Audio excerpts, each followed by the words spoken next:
क्रांती news, आवाज सर्वसामान्यांचा। कडवण शाळेची वर्गखोली कोसळली। रविवार असल्याने मोठी जीवितहानी टळली। जिल्हा परिषद शाळा जामुनपाडा कोसवण येथील हृदयद्रावक घटना।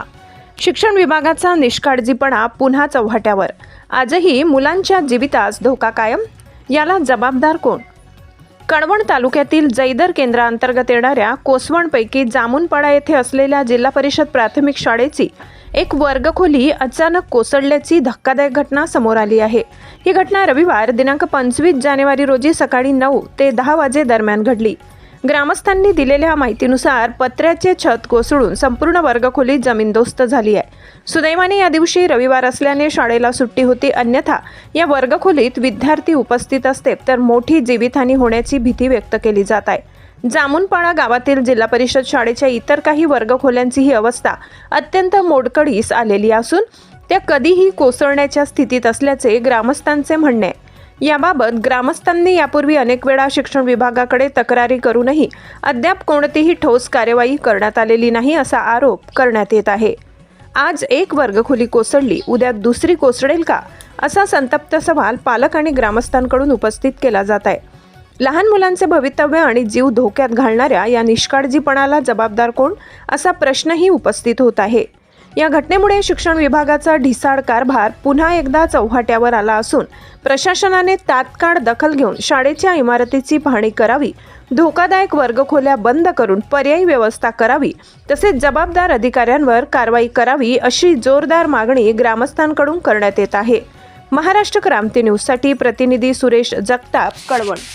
शाळाच नाही आहे तर शासनाने लक्ष द्यायला पाहिजे। आता हे लहान लहान पोरं आहेत आणि ते पोरांना बसायला बाहेर बसावं लागतं, इथं बाहेर म्हणे बसतात ग्राउंडमध्ये।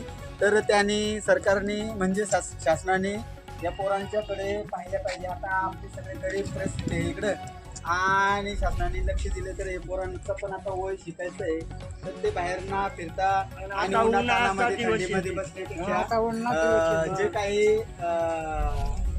मदत करता येईल, मदत म्हणजे शासनाने करायलाच पाहिजे। ते शासनाने म्हणजे त्यांचं काम आहे, सरकारचा शासनाचं काम आहे, तर ते निधी कुठला तरी उपलब्ध करून तात्काळ एक वर्ग तरी बसण्यासाठी उपलब्ध करून द्यायला पाहिजे।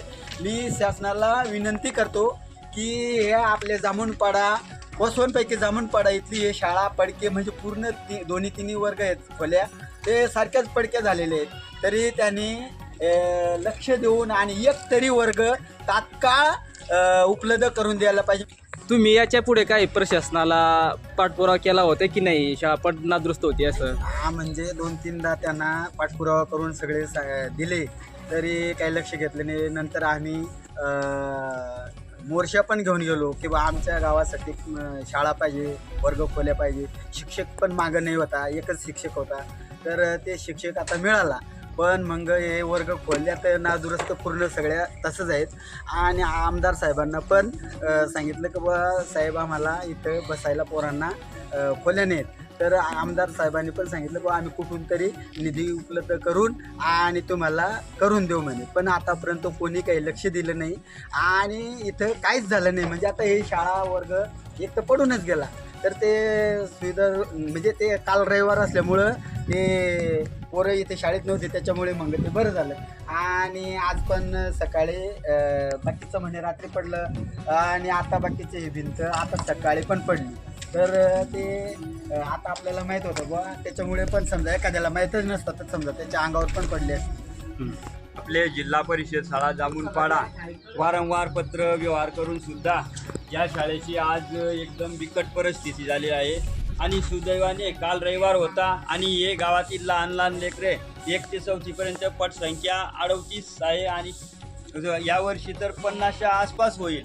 परंतु शाळेची जर अशी परिस्थिती असली तर मुलं कुठं शिकवायची? हा प्रश्न गावकऱ्यांना आणि इथं सर्व विद्यार्थ्यांना। आता विद्यार्थी तर बाहेरच शिकून राहिले आणि अचानक ही भिंत पडली आणि कोणाला काही लागलं नाही म्हणून बरं झालं, नाहीतर आज आम्ही सर्व इथून गोऱ्या बिस्तर गावकरी आवरून पंचायत समिती कळवण इथं डायरेक्ट आंदोलन करून बसला असतो। जरी त्यांनी आता डोळे उघडले नाही, एवढ्या 1-2 आठवड्यामध्ये त्यांनी शाळेवर काही लक्ष दिलं नाही किंवा बांधकाम करण्याला इथं काही पाठपुरावा केला नाही तर आम्ही खरंच 1-2 महिन्यासाठी तिथं आंदोलनासाठी बसणार आहोत आणि शासनाने तेवढीच जाग यावी असं मी सांग.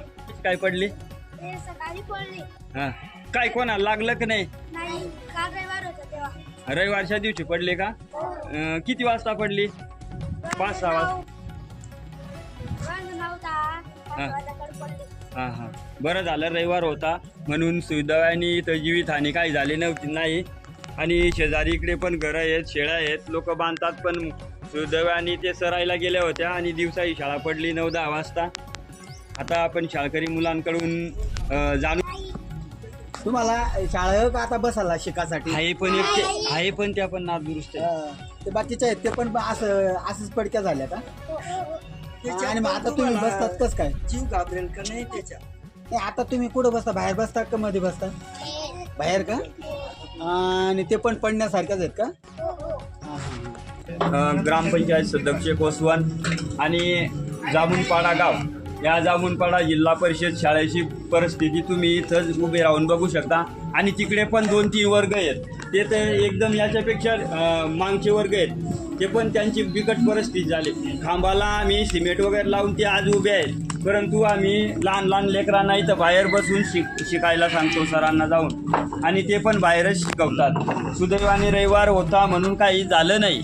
हे तरी अशाच नवनवीन बातम्या पाहण्यासाठी आमच्या महाराष्ट्र क्रांती न्यूज या यूट्यूब चॅनलला लाईक करा, सबस्क्राईब करा आणि बेल आयकॉनला प्रेस करा.